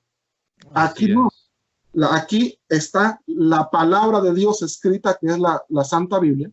Está el magisterio que lleva 2000 años desde que Jesucristo fundó la iglesia, y está la sagrada tradición, la enseñanza de viva voz que empezó con Jesucristo, continuó con los apóstoles y ha continuado durante 2000 años con los legítimos y únicos sucesores de los santos apóstoles, que son los obispos de la Iglesia Católica. Porque hay un montón de obispos en las iglesias protestantes que se ponen el título de obispos, pero no son obispos de la Iglesia de Cristo. Son obispos de su propia iglesia particular que un día ellos mismos fundaron. Pero la iglesia que Jesucristo fundó, sus obispos tienen un árbol genealógico, tienen una historia detrás de ellos que los conecta a través de los siglos con los apóstoles de Jesucristo. Así es. Mientras que un obispo de esos falsos, de las iglesias protestantes, porque se ponen el nombre, yo soy obispo, yo soy presbítero, yo soy apóstol, yo soy profeta. Sí, pero falsos. Lo siento mucho. Si es fuerte mi lenguaje, si es fuerte la forma de decirlo, pero no estoy aquí para hacer política y para tratar de quedar bien con todo el mundo. Estoy aquí el día de hoy para decir lo que enseña la palabra de Dios y así decir las cosas como son. Si vamos a creer en la verdad, si vamos a hablar de verdad, no podemos hablar de verdad sin hablar de la mentira. No podemos hablar de lo verdadero sin hablar de lo falso. No podemos hablar de lo absoluto sin hablar de aquello que es relativo, que cambia. Entonces, con amor, ¿verdad? Con amor y todo, pero sí tenemos que, como bien lo señalas, hermano Julio, con amor, con ternura, con educación, pero habla la verdad. No te quedes callado. Tienes por amor a las almas. Por amor a las almas, habla la verdad. Hazlo con tacto, con amor, como dice el apóstol San Pablo, ¿verdad? Hablando la verdad en amor, pero háblala, no te quedes callado. Y solamente a manera de, como en un paréntesis, quiero decir para todos los que nos están escuchando, como bien lo dijo nuestro hermano Julio, algunas cosas que hemos mencionado pueden sonar fuertes, pueden sonar así muy directas, pero queremos decir al mismo tiempo que lo que estamos diciendo no significa que los que son pastores pentecostales o bautistas o metodistas son personas, no estamos diciendo que ellos son malos o que son demonios, no, es gente que está enredada en esta red de confusión, por decirlo así, ¿no? Imaginen una red para pescar, pero en el protestantismo está una red de confusión y hay muchos atrapados. Y por amor a ellos les tenemos que enseñar. Por eso muchos cuando se convierten, hermano, no sé si has notado esto, yo lo he notado, que muchos protestantes cuando descubren el error en el que estaban atrapados y se regresan o se convierten a la iglesia y vienen al seno de la iglesia, muchos de ellos se convierten en excelentes católicos, muchos de ellos se convierten en muy buenos católicos, porque eran sinceros, eran honestos, tenían un amor por la Biblia, tenían un amor por el sacrificio de Jesús, pero no conocían la iglesia, no se daban cuenta que estaban en error, pero cuando alguien les enseñó, cuando alguien con paciencia y amor les fue mostrando sus errores, se hacen católicos y se convierten en muy buenos católicos. Entonces, para los que nos están siguiendo, para los que nos están escuchando, no queremos dejar la impresión de que estamos diciendo que todos los protestantes son malas personas o que son demonios o que son personas con las peores intenciones, porque no es así. Simplemente están en error, están confundidos, algunos así. Como tú, ¿no, hermano? Tú naciste en un hogar, tú naciste así, ¿correcto? Correcto, hermano. Yo ahí nací, desde la cuna, pues. Yo no salí de la iglesia católica para convertirme en evangélico. Yo nací ahí. Y tú pensabas que estabas bien, ¿no? Tú pensabas que tú estabas haciendo todo lo correcto para tu Señor Jesucristo. Y yo sé que todas las enseñanzas que a mí me transmitieron no fueron con una mala intención. Fueron enseñanzas que me las transmitieron con amor. Pero con amor me estaban enseñando una mentira. Me estaban con amor, sin una mala intención, pero me estaban enseñando doctrinas que no son de Jesucristo, que no vienen de los apóstoles. Me estaban enseñando doctrinas falsas. La sola escritura, ¿de dónde nació? Lutero. Martín Lutero. En mi opinión personal, hermano, quiero tomar este último minuto para hablar de esto. Martín Lutero posiblemente tuvo una buena intención, pero las buenas intenciones no necesariamente llevan siempre a tomar buenas acciones y buenas decisiones. Porque la iglesia, desde que Jesucristo la fundó, desde esa misma noche dice que el diablo vino y sembró cizaña en ella. O sea que en la iglesia de Cristo no ha habido un solo día en que no existan santos y pecadores. Buenos cristianos y pésimos cristianos. Buenos testimonios de fe y malos testimonios de fe. No ha existido ni un solo día en que la iglesia esté libre de eso. Desde que Jesucristo la instituyó, el diablo vino y, como dicen ahí, metió la cola. Pero Martín Lutero cometió tremendo error al haber dividido el cuerpo de Cristo, al haberse separado de la iglesia y fundado su propia iglesia. Porque todos los problemas de corrupción, lo de las indulgencias, la corrupción que había en las altas esferas de la iglesia, no era algo nuevo. Ha existido durante siglos. Siempre han habido buenos papas que han sido unos grandes siervos de Dios, y también han habido papas que han dado un mal testimonio a la iglesia. Siempre han habido grandes obispos que han sido incluso mártires, han dado su vida por el evangelio, y han habido obispos corruptos. Eso nadie lo va a negar. Sería absurdo, sería falso de mi parte negar eso. De la iglesia nuestra negar eso. Pero la mal llamada reforma, porque se llaman reforma protestante, pero eso no fue de reforma, no tuvo nada. Una revuelta. La corrupción siguió igual, y en el grupo de ellos se hicieron igual o más corruptos que los que estaban en la iglesia católica. Entonces, la lucha tenía que ser dentro de la iglesia. Si Martín Lutero no hubiera perdido el piso, hubiera mantenido los pies sobre la tierra, no se hubiera dejado llevar por la fama, no se hubiera dejado inflamar por la vanidad y por el deseo de ser un caudillo, Martín Lutero posiblemente hoy fuera reconocido como uno de los grandes santos de la iglesia, al nivel de San Agustín posiblemente, al nivel de Santo Tomás de Aquino, grandes reformadores de la iglesia. Pero el error de él fue haber dividido la iglesia, pero aparte de ese error, yo lo califico, esta es opinión mía, opinión de Julio Coronado, personal. Yo califico ese invento de Martín Lutero de la sola escritura como un cáncer, como una célula maligna que sembró dentro del cuerpo de Cristo, y esa célula cancerosa, esa célula maligna, se dividió y se multiplicó, y se multiplicó, y se multiplicó, y se regó como el cáncer. Así es. Vino a infectar a toda la... mundo protestante. Todo el mundo protestante. Entonces, en mi opinión personal, después de dividir la iglesia de Cristo, el daño más grande que hizo Martín Lutero, porque ese invento de solo la Biblia y solo la Biblia, y si no está en la Biblia, no lo acepto, no lo creo, ¿cómo se llama? No lo escucho, ni me interesa. Esa es una teoría inventada por Martín Lutero. Totalmente de acuerdo, hermano.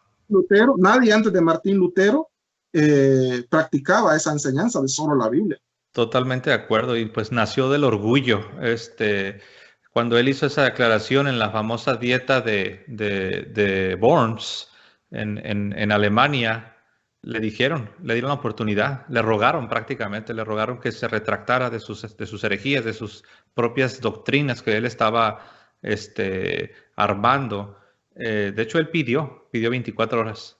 Pidió 24 horas para, pues, me imagino, para reflexionar, para pensar, para estar seguro.